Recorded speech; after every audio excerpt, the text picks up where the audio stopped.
Bonjour, aujourd'hui nous avons un message spécial au sujet d'une polémique concernant deux serviteurs du royaume de Dieu. Et je vais donner la parole à Marie-Claudine Nkoussi. Bonjour, je vous salue au nom de Jésus, notre Sauveur et Maître. Le message que je m'apprête à livrer aujourd'hui est un message que j'ai reçu de mon Seigneur Jésus-Christ le 30 novembre en 2016. Il était 22h23. Pour pouvoir le partager, le diffuser publiquement, parce que c'est ce qui m'a été demandé pour aujourd'hui, le 17 janvier en 2017. C'est un fruit de beaucoup de prières personnelles et aussi de toute mon équipe. Quand j'ai reçu ce message, Dieu m'a laissé dans la liberté, comme il le fait toujours d'ailleurs, de répondre à son désir. Pour moi, c'était un peu compliqué parce que je me suis demandé pourquoi moi et pas quelqu'un d'autre. Et puis, vous comprenez bien, j'ai pris le temps de prier pour ne pas être dans la désobéissance et pour avoir la force de le faire et la sagesse de le transmettre convenablement. Et pourquoi ce message était si important pour moi et prenait de l'ampleur pour moi? Parce que ça concerne une polémique à propos de deux grands hommes de Dieu et à propos aussi d'une grande nation. Ce polémique qui concerne la personne du prophète T.B. Joshua et de l'évangéliste Brother Sadhu Selvaraj à propos des élections aux États-Unis. Vous comprenez bien que ça peut être pesant, ça peut être un message lourd, mais aidé par Jésus-Christ lui-même, soutenu par Saint-Esprit, sous la couverture du royaume de Dieu, de mon Père. Et voilà, je me suis mis au service de Dieu, puisque c'est ce que je lui ai dit, c'est ce que je lui ai promis jusqu'à la fin de mes jours. Voici donc ce que dit ce message. Et je tiens à dire que tout ce que je vais dire, je l'ai reçu de Jésus lui-même. C'est pour cela que je vais devoir lire, que vous allez me voir lire plus souvent. Car le but de ce message est de nous mettre en garde pour ne pas tomber dans le piège du diable de critiquer les serviteurs de Dieu. En tant que croyants et citoyens du royaume, nous sommes appelés à prier pour nos frères et sœurs qui servent notre Seigneur, qui sont au service du royaume de Dieu. Parce que ce qui peut arriver dans leur vie peut aussi nous arriver.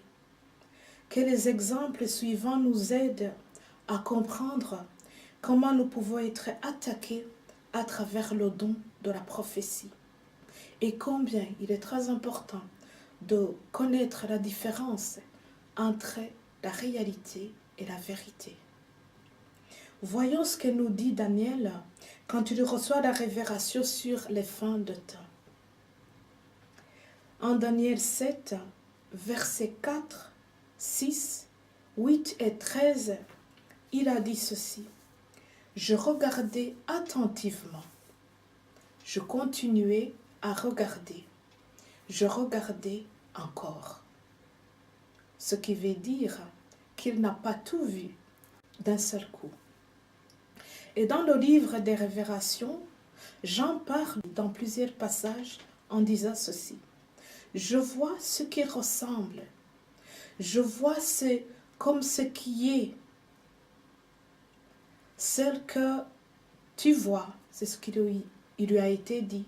Celles qui sont à venir. Ces deux extraits de la parole de Dieu nous prouvent non seulement la manière dont l'être humain perçoit et interprète. Il voit et traduit selon sa compréhension, que ce soit des révélations, des songes ou des rêves. Et par la même occasion, ces extraits nous prouvent, encore une fois, comment notre Dieu se révèle à nous et nous parle et s'adresse à nous d'une façon graduelle. Cela confirme aussi le besoin de l'homme de marcher en permanence avec l'Esprit de Dieu, car l'homme ne possède pas les mêmes caractères spirituels que le Seigneur, le Créateur.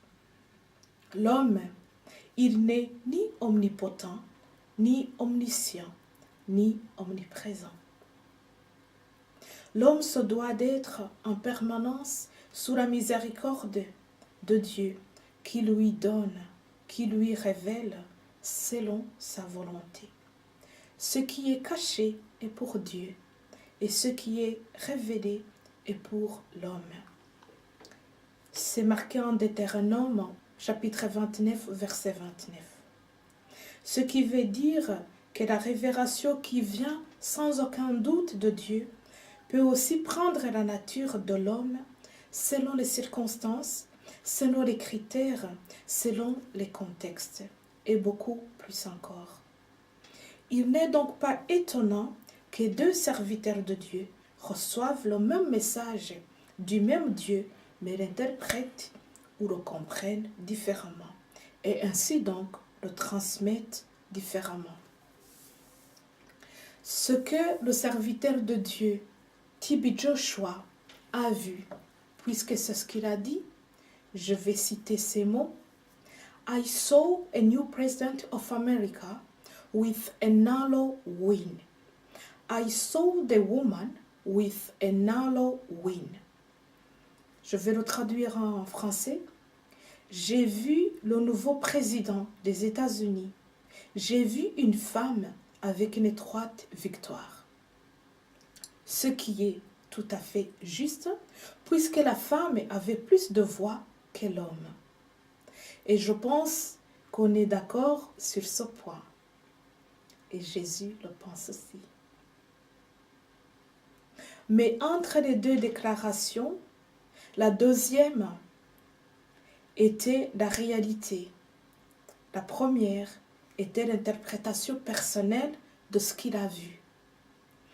Il a dit « J'ai vu le prochain président des États-Unis », d'où la source d'ailleurs de la polémique qui a fait couler beaucoup d'encre et qui en a fait parler plus d'un.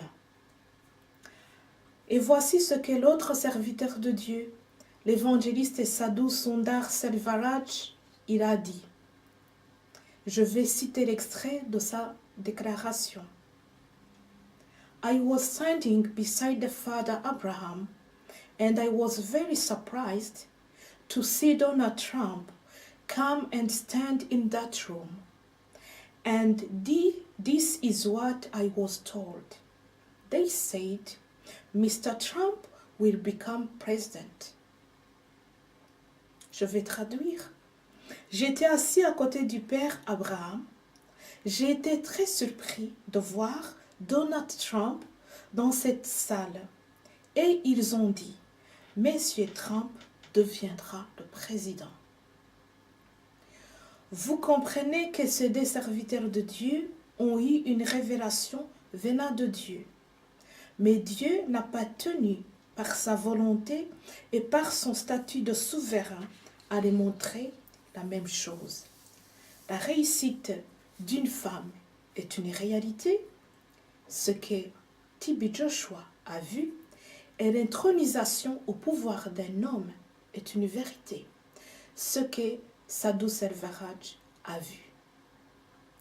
Il a choisi donc que son serviteur Sadhu Selvaraj soit un témoin oculaire et son serviteur T.B. Joshua a eu la grâce de la révélation de la réalité.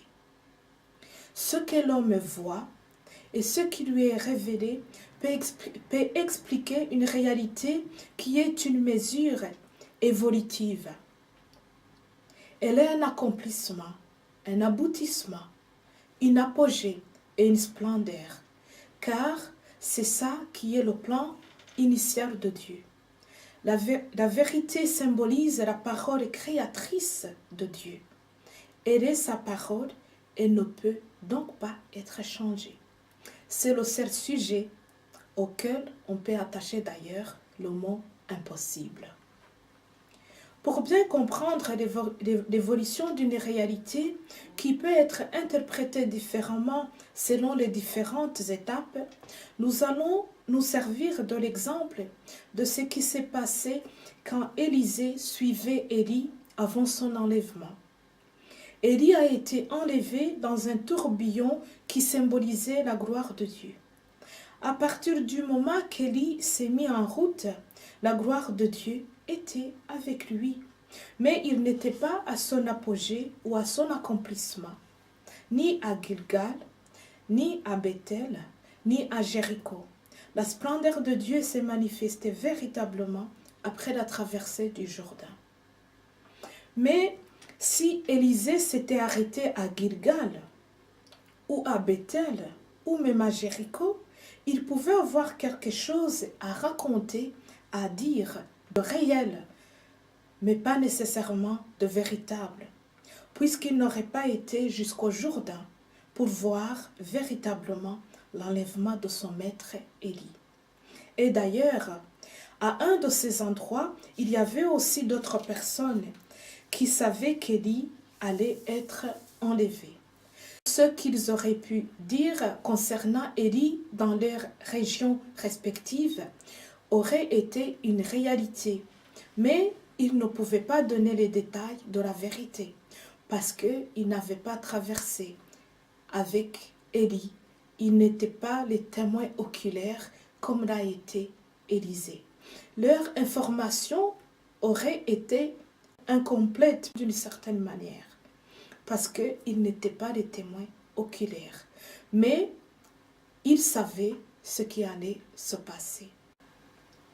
Nous aussi, en tant que peuple de Dieu, en tant qu'élus du royaume de Dieu, nous étions censés connaître cette dimension dans laquelle Dieu se manifeste et comprendre la différence entre la réalité et la vérité, et que les deux peuvent aller de pair.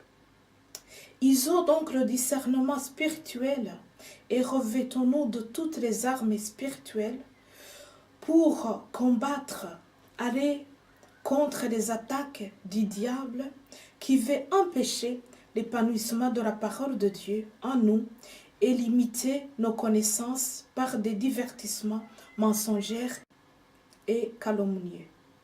Si nous ne restons pas vigilants, nous ne bénéficierons pas de la grâce de Dieu qui peut révéler à son peuple deux événements à deux échelles différentes et qui ne sont pas du tout contradictoires.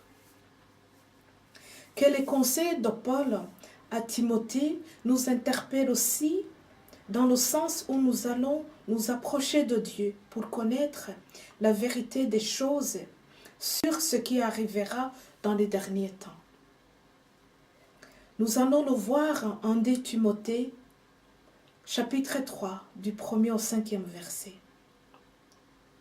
Sachez que dans les derniers jours, il y aura des temps difficiles, car les hommes seront égoïstes, amis de l'argent, fanfarons, hautains, blasphémateurs, rebelles à leurs parents, ingrats, insensibles, déloyaux, calomniateurs, irreligieux, intempérants, cruels, ennemis des gens de bien, traîtres, emportés, enflés d'orgueil, aimant le plaisir plus que Dieu, ayant l'apparence de la piété, mais reniant ce qu'en est fait la force. Éloigne-toi de ces hommes-là. Et avant de finir, voyons aussi ce que dit la parole de Dieu dans 1 Timothée 4, premier verset. Mais l'Esprit dit expressément que dans les derniers temps, quelques-uns abandonneront la foi pour s'attacher à des esprits séducteurs et à des doctrines de démons. Et si nous sommes d'accord que cette parole de Dieu s'adresse à son peuple, vous aurez remarqué que la corruption de Satan est en marche, non seulement à ce qui concerne ces deux serviteurs de Dieu, mais aussi à d'autres qui œuvrent pour que la parole de la bonne nouvelle du royaume de Dieu soit annoncée à toutes les nations. N'oublions pas que Satan lui-même crée une entrave à l'expansion de la bonne nouvelle. Nous vivons les derniers temps. Soyons donc vigilants et œuvrons en bons citoyens avertis et laissons la gloire de Dieu se manifester selon sa volonté et pour la gloire de son Saint-Nom. C'est un des principes même du royaume de Dieu, de ne pas calomnier ses serviteurs. Ne laissons donc pas Satan nous prendre notre caractère de celui qui plaît à Dieu, qui est agréable à Dieu. Continuons à être agréable à Dieu en acceptant d'acquérir la connaissance de ce que dit sa parole. Et nous laissons-nous informer et instruire par l'Esprit Saint de Dieu, lui qui va nous apprendre le degré, la mesure de Dieu qui parle à son peuple.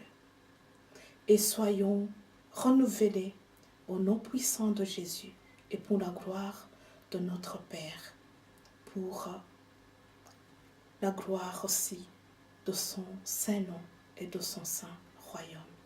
Amen. Et voici, c'est la fin de mon message et que Dieu vous bénisse. Je vous remercie.